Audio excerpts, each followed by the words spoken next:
Hello everyone, welcome to EduTap and welcome to the series that we have started exclusively for the upcoming UPSC EPF examination, wherein ये अभ्यास series है जिसमें हम लोग 15 MCQs a day करेंगे, as part of which today we are going to see MCQs, the most important MCQs on labor laws, Contract Labor Regulation and Abolition Act 1970. Now when we look at the subject itself, why is this so important for the UPSC EPF examination? See, if you look at this paper, that IR and labor laws as such, 120 question में से 15 प्लस questions are asked from this topic only. अगर आप अच्छे से basics भी सही से कवर कर लोगे, you should be able to answer 10 plus questions very easily. With this you can understand the kind of high weightage that it has got and high scoring potential that it has got. तो आपको अगर final cut off clear करना है तो IR and labour laws करने से वो थोड़ा सा आसान हो जाएगा आपके लिए. Okay, so this you can understand. So I suggest you to go through this series and utilize these MCQs as part of your preparation. And before starting the session, एक छोटा सा announcement है. UPSC EPF 2025 के लिए EduTap ने एक comprehensive guidebook launch किया है, so that you can start your successful journey by going through this book. इसमें बहुत कुछ आपको मिलेगा. एक तो आपको decoded syllabus मिलेगा and you'll get all the details associated with this exam की eligibility क्या है, exam pattern क्या है, किस तरह के questions पूछे जाते हैं, and above all, like icing on cake that we have is the solved PYQs, previous year questions, solved PYQs आपको मिलेंगे with proper explanation. Now with this you'll be able to understand कि किस तरह के questions पूछे जाते हैं इस exam में and how you have to gear up your preparation. And along with that जो आपको decoded syllabus मिलेगा, that will help you in strategizing your preparation. So I suggest you to download this link जो description में है इस video के. आप उसको डाउनलोड करके बस एक दो स्टेप से उसको आप कर लेंगे तो then you can download this comprehensive guidebook wherein you'll get all the details that I have mentioned. Okay, that can make your journey much smoother and it would be as a one point contact for all your queries associated with this examination. So with this, let me start today's session. The first question: the Contract Labor Regulation and Abolition Act 1970 aims to regulate the employment of contract labor and provide for its abolition in certain circumstances.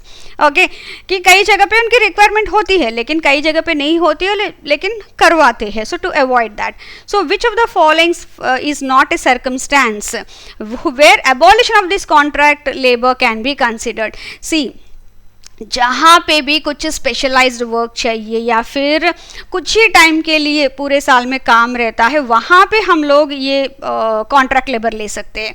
लेकिन जहाँ पे continuously work है उसमें contract labour लेने का कोई मतलब नहीं है. वाई? बिकॉज अगर पेरिनियल नेचर है काम एंड लेबर को लगाया है तो उस जो भी एस्टेब्लिशमेंट ओनर है उसको कई सारे प्रोटोकॉल्स फॉलो करने पड़ेंगे, कई सारे एक्ट्स को उसमें मैनेज करना पड़ेगा. वही कॉन्ट्रैक्ट लेबर है तो कुछ ज़्यादा नहीं होता है. So that is the reason कई बार ऐसा होता है कि जबकि काम है ईयर राउंड रहता है तब भी वो कॉन्ट्रैक्ट लेबर लगाने की कोशिश करते हैं. So where they have to be very very careful. So here where the work is perennial and is necessary for functioning of the establishment, यहाँ पे कॉन्ट्रैक्ट लेबर की ज़रूरत नहीं है. Where the work is done in a core activity, नहीं. Where the contract is not registered, यहाँ पे भी यहाँ तो हो ही नहीं सकता. So where the work is of a seasonal nature and can be done by regular employees, यहाँ पे it is not a circumstance that you can consider for contract labour to be abolished. So here D is the correct answer.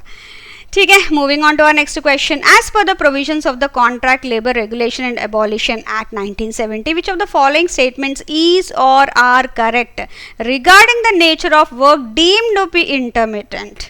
किस काम को हम लोग intermittent या फिर not regular कहा जा सकता है जहाँ पे कॉन्ट्रैक्ट लेबर रखा जा सकता है? So here work perform for more than 120 days in the preceding 12 months, this is not considered as intermittent. So ये नहीं है.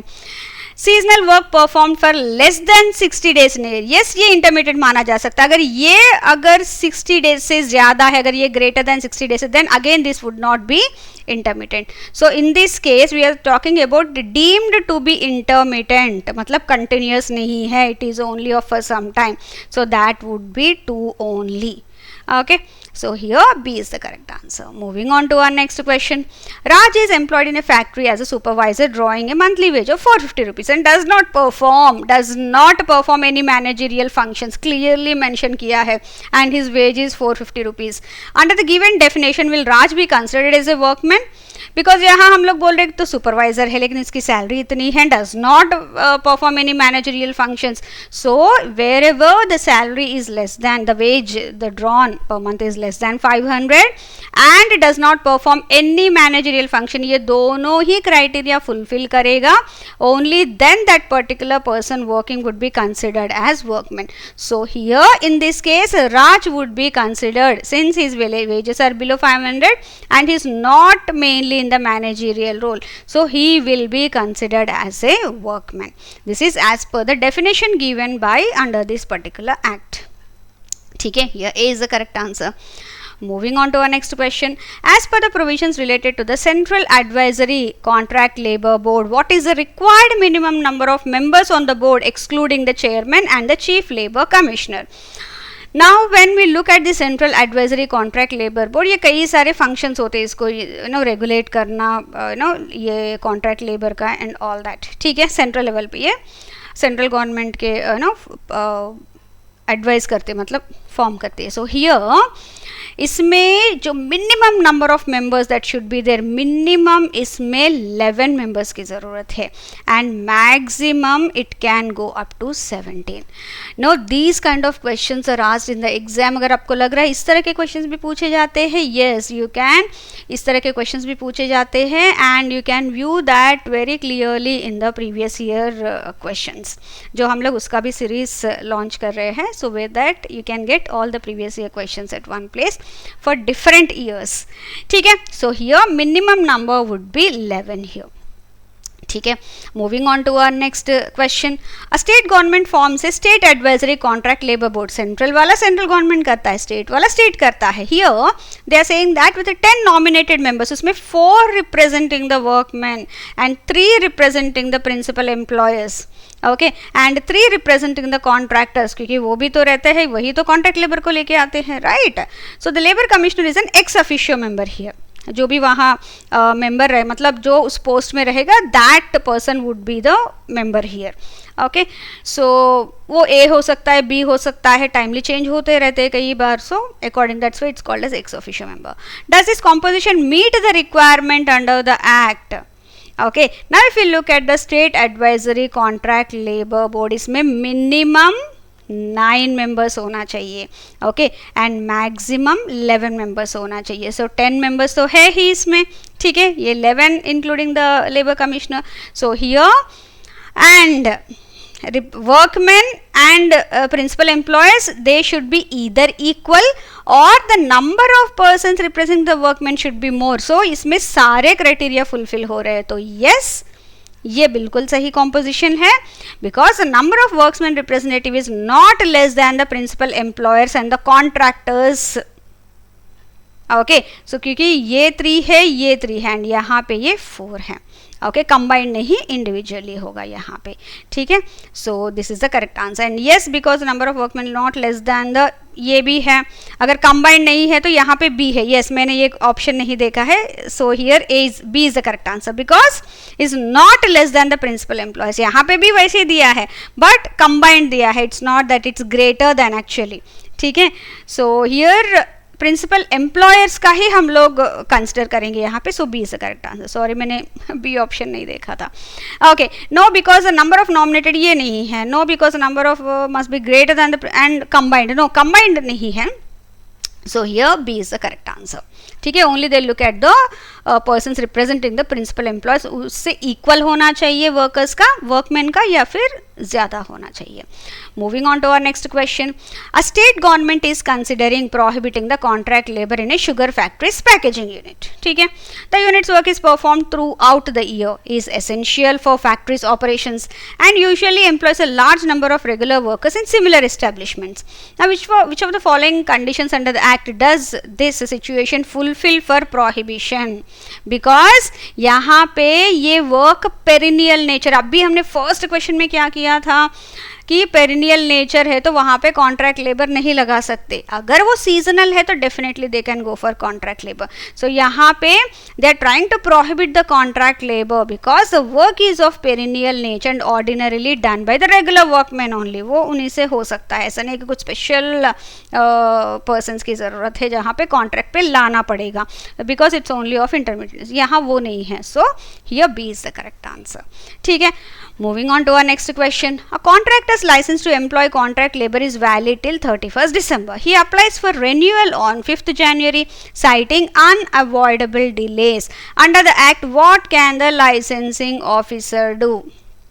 Now, जो licensing officer है, अगर लेट हो रहा है कॉन्ट्रैक्टर को कॉन्ट्रैक्ट लेबर एम्प्लॉय करने के लिए लाइसेंस लेना पड़ता है, तो अगर लेट हुआ है तो डेफिनेटली अगर वो रीज़न सेटिस्फैक्ट्री है, पता चला कि वो काम की वजह से कहीं गया है या फिर कुछ हो गया है, ठीक है, then definitely if he satisfied with the reason then and he has paid the prescribed fee, जो लाइसेंस फी है वो पे किया है, तो then he can accept the renewal and go ahead with finalising that.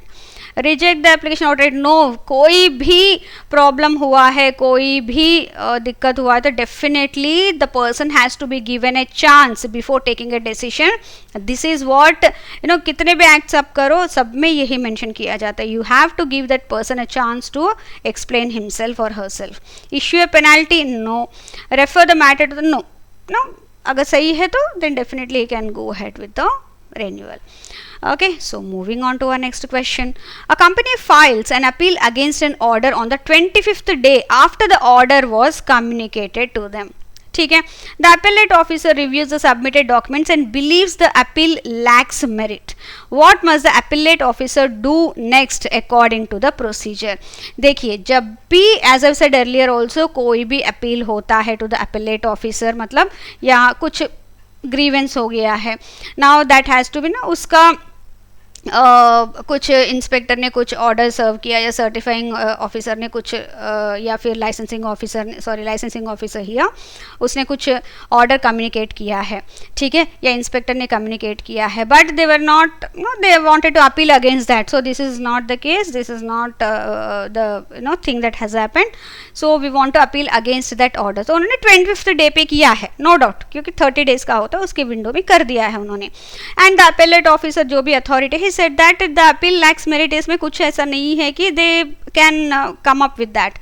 So what does he do? So always, as I have said earlier also, they have to provide an opportunity to the person before making a final decision. So in this case also, the appellate authority or the officer must provide the company with an opportunity to be heard before making a final decision based on the order that has been communicated to them. ठीक है. And so here A is the correct answer. बाकी अब देख लेते हैं. Consult the appropriate government, no. Dismiss the appeal immediately based on the initial, no, ऐसा कुछ नहीं. Inform the company that the appeal can only be heard after the 30-day period has expired, no, ऐसा कुछ नहीं है. So this is what it is. ठीक है. Moving on to our next question. A construction company XYZ Limited hires 150 contract laborers for a new office building project expected to last for 2 years. If XYZ Limited required to provide a canteen for its contract laborers, is it so?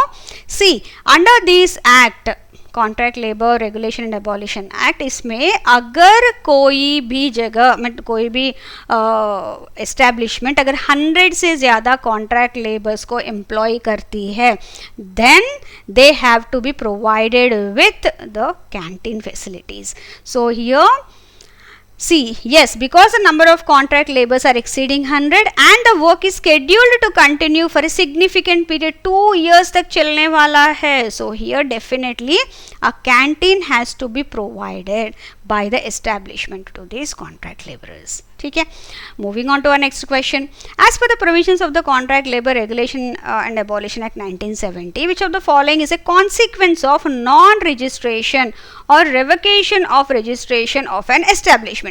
कई बार ऐसा होता है कि establishment ने registration करवा दिया है बट समहाउ उसमें कुछ गलत फैक्ट्स दिए हैं या फिर कुछ झूठ बोल के उन्होंने लिया है. इन दैट केस जो रजिस्ट्रेशन ऑफिसर, रजिस्टरिंग ऑफिसर या certifying officer, they can reject that ना वो रिवोकेट कर सकते हैं फॉर इधर नॉन रजिस्ट्रेशन, या फिर रजिस्ट्रेशन हो भी गया है तो उसको रिवोकेट कर सकते हैं, मतलब उसका कैंसिल कर सकते हैं. ओके, नाउ उसमें क्या कैंसिल करने पे क्या है? So here the principal employer is liable to pay, no. The establishment is exempt from the complying, no, because every जहाँ पे भी ये एप्लीकेबल है definitely they have to follow this. The principal employer is prohibited from employing contract labor in the establishment. This is what it is, because is that registration नहीं, अगर registration नहीं भी है और रजिस्ट्रेशन होने के बाद रिवोकेशन हुआ, in both the cases the principal employer is prohibited from employing the contract labour in the establishment. कोई और ऑप्शन नहीं है कि मैं फाइन भर दूंगा and all that. No, they have to freshly apply, get it registered, only then they can employ the contract labour in the establishment. ठीक है, moving on to our next question. Under the Contract Labor Regulation and Abolition Act 1970, a contractor fails to provide rest rooms to contract labor within the prescribed time. ठीक है, now as per the law what is the principal employer's responsibility in this situation? now यही situation नहीं, अगर salary भी wages भी सही से timely pay नहीं किया है, और whatever the facilities that contractor has to provide as per the Contract Labor Act, in this case the restrooms that in the question that has been asked, in all these cases अगर contractor ये provide नहीं कर पा रहा है, fails to provide such provisions, then principal employer's responsibility है कि वो उनको उस टाइम के लिए वो सारी चीज़ें प्रोवाइड करे, एंड जिस कॉन्ट्रैक्टर के साथ उनका टाई अप है उनके जो भी, क्योंकि उनको भी पैसे देने पड़ते हैं कि ये लेबर लेके आए, सो उस खर्च में से जो भी कॉस्ट हुआ है उसमें से काट के उसको बाकी दे सकते हैं. लेकिन it's not that terminate the contract immediately, ऐसा कुछ नहीं है. Pay compensation directly to the workers instead of, no. Report the matter to the appropriate government and wait, no, क्योंकि वो ज़रूरत है. So here they have to provide the rest rooms within the prescribed time and recover the cost from the contractor. It is applicable for the other facilities, whatever that has been promised or whatever that has to be provided under the Contract Labor Regulation and Abolition Act by the contractor, ठीक है, including wages. So here B is the correct answer. Moving on to our next question. An inspector discovers a violation of the Contract Labor Regulation or Abolition Act 1970 on 1st March 2025. The violation does not involve disobedience of a written order. By what latest date must the complaint be filed for a court to take cognizance of the offence? अगर जो गलती हुआ है, जो भी violation हुआ है, okay, and that doesn't include the disobedience of a written order. Normal कुछ वायोलेशन है जो उन्होंने डिस्कवर किया है, क्योंकि वो पहले से हो रहा होगा, लेकिन उन्होंने डिस्कवर किया है 1 March 2025. So in this case no within 9 March April May June, मतलब 90 डेज के under that has to be, जब भी वो डिस्कवर हुआ है, जिस दिन से, ऐसा नहीं कि जिस दिन से वो वायलेशन हो रहा है वो नहीं, जिस दिन से वो डिस्कवर हो रहा है वहाँ से 90 डेज का उनको टाइम मिलता है to be filed for a court to take the cognizance of the offence. Okay, and here D is the correct answer. ठीक है, now during a routine inspection within his jurisdiction, an inspector appointed under the contract labour regulation and abolition act 1970 suspects that wages have not been properly recorded. ठीक है, now which of the following actions is within his legal powers? now एक inspection के लिए गए हैं inspector and he found that wages are not properly being recorded, मतलब जो records maintain कर रहे हैं उसमें सही से उन्होंने कैप्चर नहीं किया है डाटा एंड ऑल दैट. ठीक है, नाउ इंस्पेक्टर के कई सारे पावर्स होते हैं. One of those powers is he can seize और take copies of the wage records relevant to the suspected offence and then accordingly he can see उसमें क्या एक्शन ले सकते हैं. ठीक है, so enter the premises only during government, no. order the immediate closure, no, क्योंकि that he has to be given a chance to be heard, right? impose a monetary penalty without file, no, सबसे पहले ही can seize the copies, उसके बाद check करेंगे, उसके बाद ही course of action decide होगा. So here A is the correct answer. Moving on to our next question. A garment company sends raw cloth to Mr. X who works from home to stitch shirts as per the company specifications. Okay, now the company then collects the finished shirts from him for the sale. Under the Contract Labor Regulation and Abolition Act 1970, Mr. X would be classified as, now the X, he is not a direct employee क्योंकि वहाँ आके काम नहीं कर रहे हैं, but somewhere else he is working, and contract labor भी नहीं है. Okay, and he is an out worker engaged in the production process outside the company premises. Now out worker exclusively definition contract labour regulation and abolition act में mention किया गया है, and इसी के ऊपर क्वेश्चन पूछा गया था in one of the previous year questions. उसमें इन्होंने ये दिया था, उन्होंने कुछ टर्म्स दिया था एंड ऑपोजिट जो भी एक्ट से, लेबर लॉ से, वो उन्होंने मेंशन किया है. लाइक योर आउट वर्कर कहाँ पे हो सकते हैं, या फिर सर्टिफाइंग ऑफिसर, उस तरह से. Okay, so based on that out worker exclusively इसी में इन्होंने डेफिनेशन दिया है. So here we are talking of an out worker जो कुछ कुछ वॉशिंग, क्लीनिंग या फिर आउटसाइड वर्क जो करते हैं other than the premises, on the premises, those workers would be considered as out workers. ठीक है, moving on to our next question. A company standing orders provide fewer rest rooms facilities for contract labour than those required under contract labour regulation and abolition act 1970. Now which of the following is correct? Now कई बार हमने इससे पहले standing orders का भी किया, तो उसमें जो भी रूल्स एंड रेगुलेशंस फॉलो करना है उस पर्टिकुलर ऑर्गेनाइजेशन में या फिर एस्टैब्लिशमेंट में, वो सारे उसमें मेंशन होते हैं. ठीक है, सो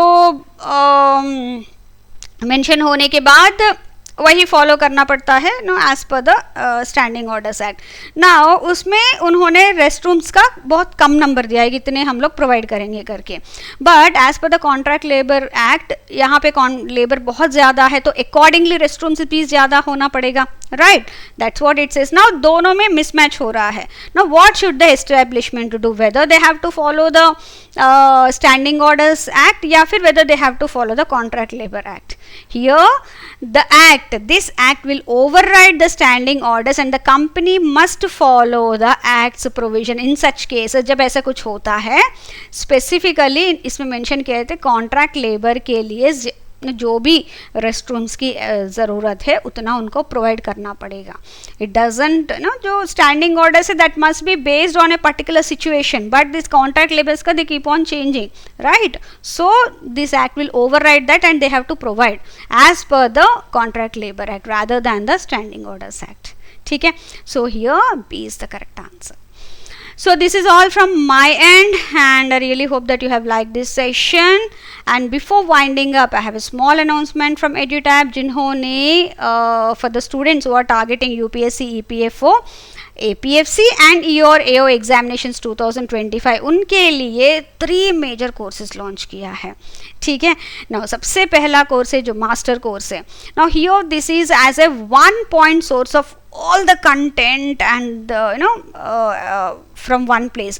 So उन बच्चों के लिए है जो चाहते हैं कि सारे कंटेंट एक ही जगह से उनको मिले, सारे सब्जेक्ट्स का content in the form of PDFs, videos, chapter quizzes, live sessions, and exclusively weekly आपको स्ट्रैटेजी सेशन भी होगा कुलदीप सर के साथ, जहाँ पे इतना सारा कंटेंट है तो आपको थोड़ा सा लगेगा ना कि किस तरह से हम इसको पढ़ेंगे तो इसको अच्छे से यूटिलाइज कर पाएंगे, एंड डाउट्स भी आते रहते हैं. All that he will be helping you there. And दूसरा है स्पेशल सब्जेक्ट्स कोर्स. ये उन बच्चों के लिए है जो चाहते हैं कि कई बार ऐसा होता है कुछ सब्जेक्ट्स हम खुद से कर लेंगे, और कुछ ऐसे सब्जेक्ट्स होते हैं जो कहीं और दूसरे कॉम्पिटिटिव एग्जामिनेशन में आए नहीं है, कुछ स्पेशल होते हैं जैसे कि IR and LL, okay, polity etcetera, जो दूसरे एग्जामिनेशंस में नहीं होते कॉम्पिटिटिव एग्जामिनेशन, एक्सक्लूसिवली इसी में है. एंड कई बार बच्चे सोचते हैं कि हमें बस इतना 1-2 सब्जेक्ट्स का कोर्स चाहिए अलग से. ठीक है, ये उन बच्चों के लिए है. ठीक है, and here the same thing, you will be provided with videos, chapter quizzes, live classes, everything as part of this course. Okay, and तीसरा आता है टेस्ट सीरीज. ये उन बच्चों के लिए है जो पूरा प्रिपरेशन अपने आप से किया है या फिर ऑलरेडी एक बार एग्जाम दे दिया है, फिर से दे रहे हैं. Okay, and they want something where they can test themselves.